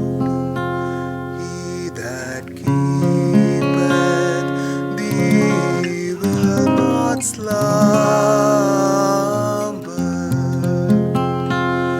Behold, he that keepeth Israel shall neither slumber nor sleep. The Lord is thy keeper. The Lord is thy shade upon thy right hand. The sun shall not smite thee by day, nor the moon by night. The Lord shall preserve thee from all evil. He shall preserve thy soul. The Lord shall preserve thy going out and thy coming in from this time forth, and even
spend just a moment or two summing up the morning, and I would like to read to you at the very end. Swamiji created a book back in the 90s that he gave as a Christmas present to everybody in the community, where he just summarized in a line the essence of each of the Beatitudes. And I'd like to read that to you before we're done. But are we separated from Dunbar now? He's gone? Okay. I just wanted to come back to the beginning to just let us end our retreat holding the deep, deep meaning, the extraordinary teaching that Jesus brought at the time he brought it, that contrasted so sharply with even the teachings of very God-centered people. These were not bad people. But Jesus came, and instead of that whole consciousness of no, no, no, don't, you shouldn't, you can't, he brought a consciousness that was of humility, that was of love, that was of being charitable, of being compassionate. And he tried to show people that what they were seeking was not something that would be attained later or was outside of themselves. But as I said earlier, with complete unconditional love, he said, it's all right there within you. It's not outside. Look inside. You already have this. And if you want to talk about, I don't know if salvation was a word that was used then, but maybe, it's not something that we have to wait for. It's not something that can only be known to a certain few. He said to them, as Master and Swamiji have said to us, it's for all of us. And he also said that is so important is that even if we don't make it to that state of divine union, of utter perfection right now, that these teachings, every one of these, every blessing that will be conferred upon us will help us so much along the path. It's not like we're walking this path alone. He's saying, God is with you. And when God comes and sees that you're his child, even if you haven't attained enlightenment, imagine how much that helps you take the next steps. If you feel God's loving mercy, imagine how much more that makes you want to reach for that which is divine everywhere. Jesus said, right now, right here, God is with you. Open your eyes, open your ears. I'm doing the best I can do to show you. And I'm going to give you these very simple teachings. You know, when I was down in, I was in Los Angeles some months ago, 6 months ago now, and there's a woman down there, a beautiful soul, who came up to me at one point. She was crying. This was after I had led a program one evening. And she said to me, I've never thought that I could say these words out loud to anybody, but I feel I can say them to you and you'll understand. I, of course, got very busy praying that I would understand. She was so sincere. She said to me, with just such humility, she said, I loved everything you said tonight, but I never feel like I'm hearing anything new. She said, I listen to all of these talks online, yours, Asha's, Jyotish, Devi, she listed. She said, I just never feel like I'm hearing anything new. And I said to her, of course you're not. She was so concerned that everybody or I would feel her as being arrogant. No, it's not arrogant. That's why so many of these Beatitudes even take us to that place where Jesus is saying, you have it in there, remember. How often do we actually hear anything new? We're looking to hear it in a way that it can come in, those moments that touch our hearts, and we feel that energy suddenly rising up or expanding out. We feel our heart opening with the love and compassion of God. We want to do great things for everyone that we see. We want to treat everyone perfectly. There's nothing new in that. We've known it. If we're on this path, we've been around so many times. And Jesus did everything he could do to share that with everybody. And then we have this great grace of Master coming, of Swamiji living with him, of Swamiji's presence in our lives, not just for all those years, but even now. Master too. How many times have all of us felt, genuinely felt, Master's love right with us? The love of Jesus. St. Francis, you spend time with these great, great saints, and they're still with us. Of course, they're always with us. And we have the great good karma to be on this path and to know it. So when we read these Beatitudes, when we study them, when we just take one and sit with it, we're not learning anything new.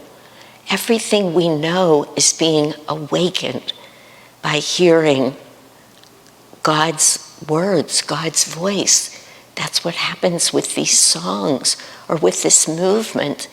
It's so evocative because the vibration, not certainly of the people who are performing it, they're not really performing, letting it come through, but the music behind it, the grace, the vibration, that particular energy, what inspires Suryani to come up with that dance and then to have Swamiji's music behind it. As I said before, so much power, so much love, so much humility, all spiritual qualities.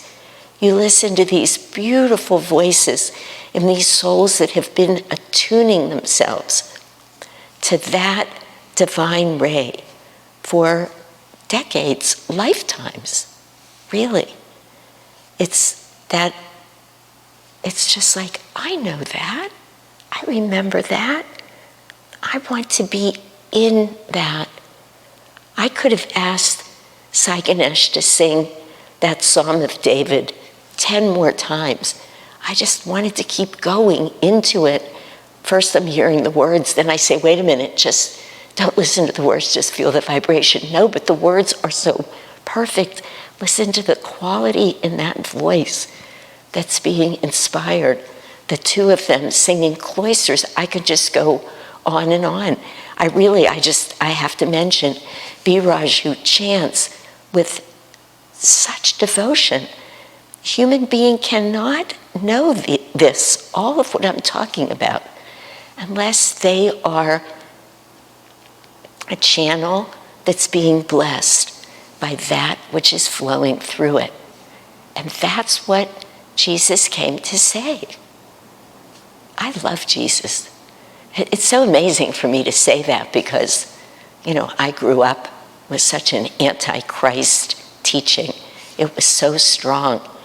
But how can you not love an incarnation of love, an incarnation of pure love, of pure peace, of pure wisdom, of pure joy? What difference does it make? There is no religion. It's all Sanatana Dharma. He was teaching that. Master came to teach it. St. Francis, who not thought of as an avatar, but that's what he was teaching. We've been blessed by the presence of these masters. We've been blessed by hours of being able to contemplate, not in our minds, but in that deep, deeply meditative contemplation of the divine in these Beatitudes. Now let me read for you the words that Swamiji put to each one. And then, I don't know if this can happen, but Sai Ganesh or Keshava, do one or both of you or all three of you think that you could close this by singing the Beatitudes? They're shaking their heads, yes, so good. Let me read.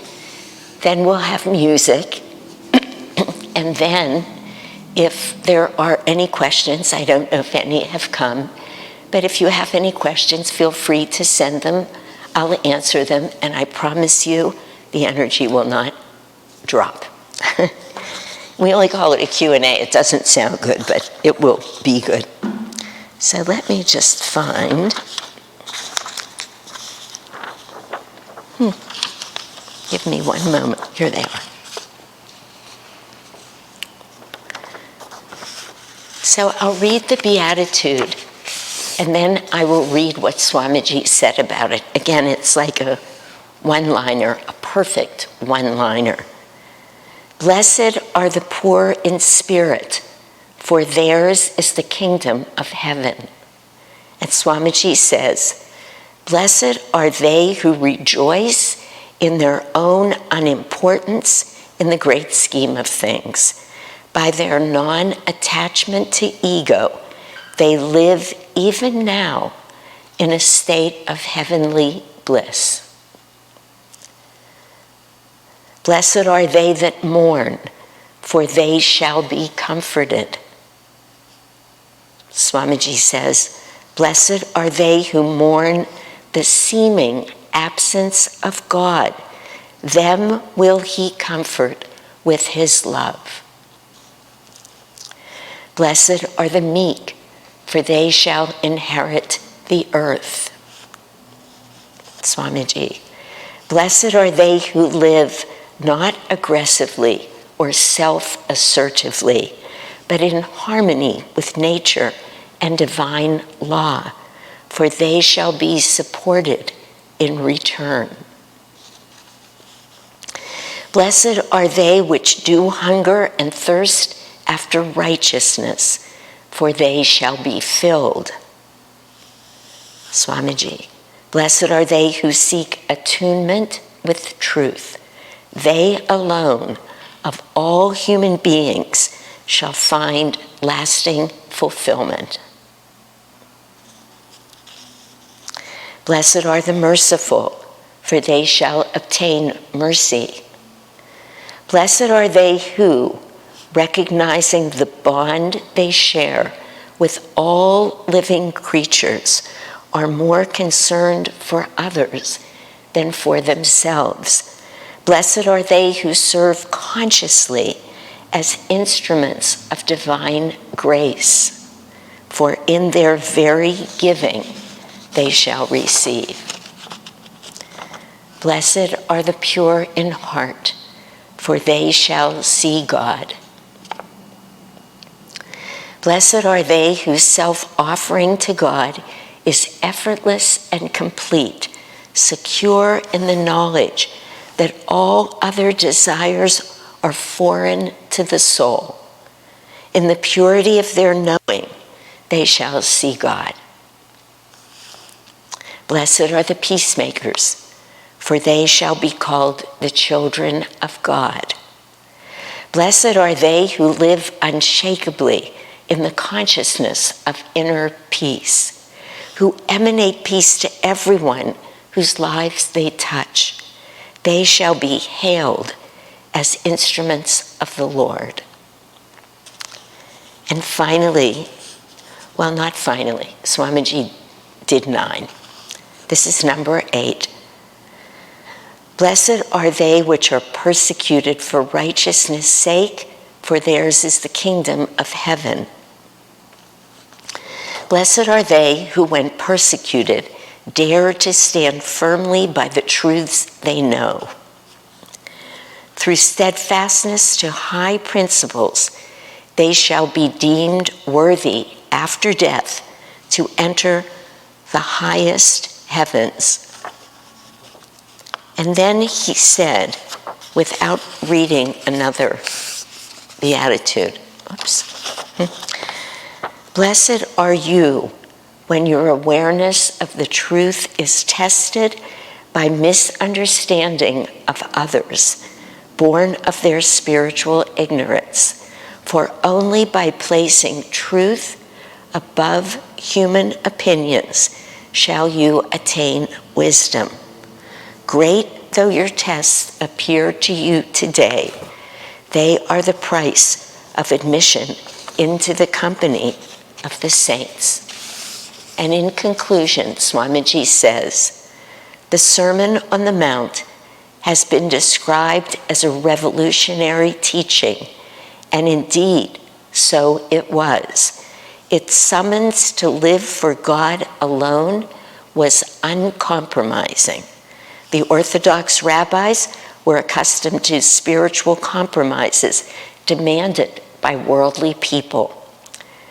Jesus and his Sermon on the Mount was a challenge to their lukewarm devotion. Seek ye first the kingdom of God, he declared, and his righteousness, and all these things, Swamiji says, the requirement, in other words, for human fulfillment, shall be added unto you.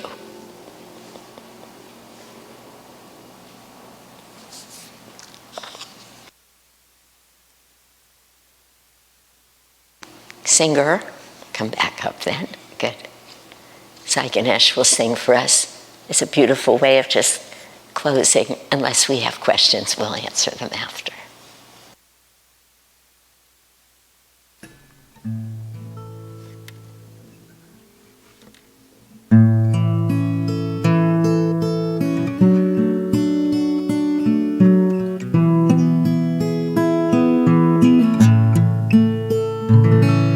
Blessed are the poor in spirit, for theirs is the kingdom of heaven. Blessed are... I'm going to start over, sorry. Blessed are the poor in spirit, for theirs is the kingdom of heaven. Blessed are they that mourn, for they shall be comforted.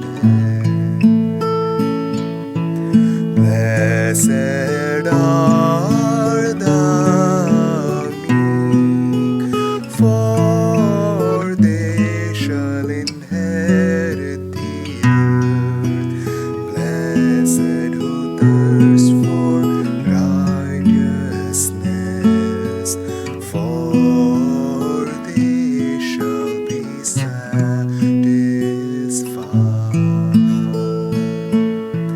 Blessed are the merciful, for they shall obtain mercy.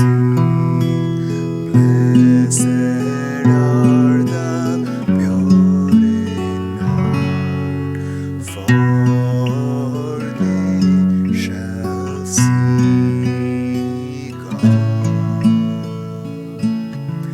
Blessed are the peacemakers, they shall be called the children of God.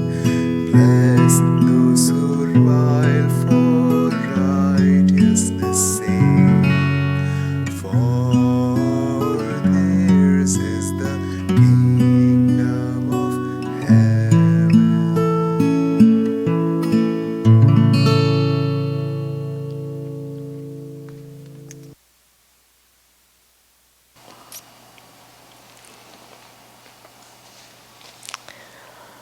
That at a moment's notice.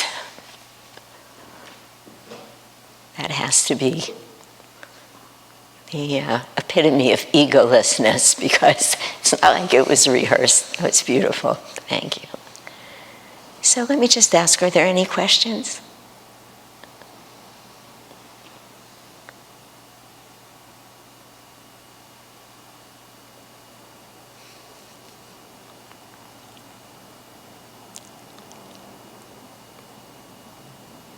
Just waiting to see. They're looking.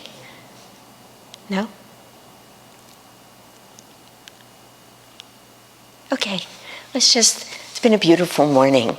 Thank you all for being with us, and I feel such great gratitude for everybody who's here in the temple, and really, one question, everybody who helped make this happen. Let's see about this question.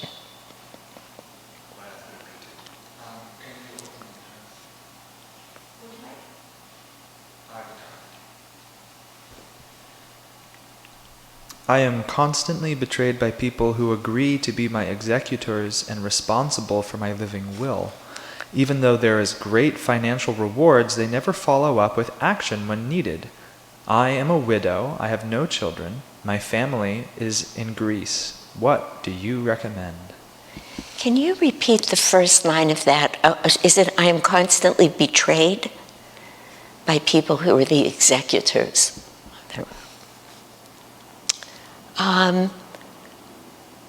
I hate to say this, but if that's the truth, or at least how you're experiencing it, how about getting new executors? I mean, it's perfectly doable. It's easy.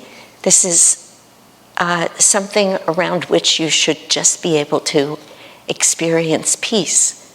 So one thing we know for sure, I have no idea what the story is, nor is it important, but clearly if you're feeling betrayed, it's not working for you. And I would say to you, just find new people.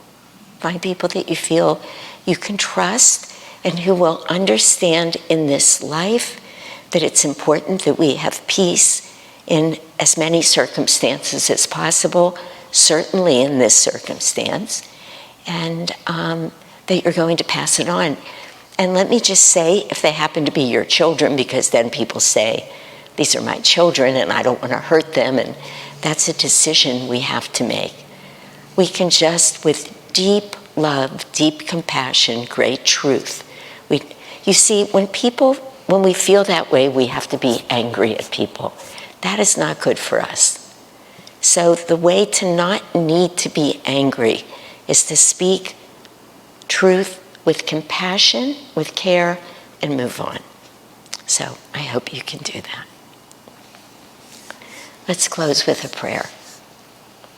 Heavenly Father, Divine Mother, friend, beloved God, Jesus Christ, Babaji Krishna, Lahiri Mahashaya, Swami Sri Yukteswar, Paramahansa Yogananda Ji, saints of all religions, Swami Kriyananda Ji, we humbly bow before you all. Thank you for the blessing of this life, with you in the midst of it, constantly shining your light, showing us the way, offering your love under every circumstance, and drawing us ever closer to thee with the magnetism of all that you are. Help us to look only towards thee for everything we need in this life. Om. Peace. Amen.